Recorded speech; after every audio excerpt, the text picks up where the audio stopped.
सामने जब दूल्हा खिचड़ी खाने बैठता है तो खिचड़ी गारी गीत। बतावा दुल्हे खिचड़ी खैबा की नाही, बतावा दुल्हे खिचड़ी खैबा की नाही। ई खिचड़ी जीवन में फिरे नहीं पैबा, ई खिचड़ी जीवन में फिरे नहीं पैबा। बतावा दुल्हे पछतैबा की नाही, बतावा दुल्हे पछतैबा की नाही। बतावा दुल्हे खिचड़ी खैबा की नाही, बतावा दुल्हे खिचड़ी खैबा की नाही।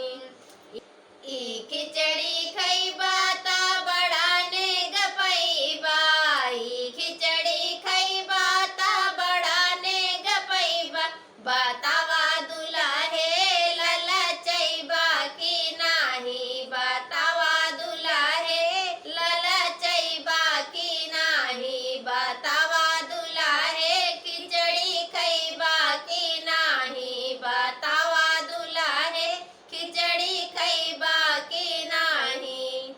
ई खिचड़ी खैबा तबई उठ पैबा, ई खिचड़ी खैबा तबई उठ पैबा। बतावा दुल्हे घरे जैबा की नाही, बतावा दुल्हे घरे जैबा की नाही। बतावा दुल्हे खिचड़ी खैबा की नाही, बतावा दुल्हे खिचड़ी खैबा की नाही।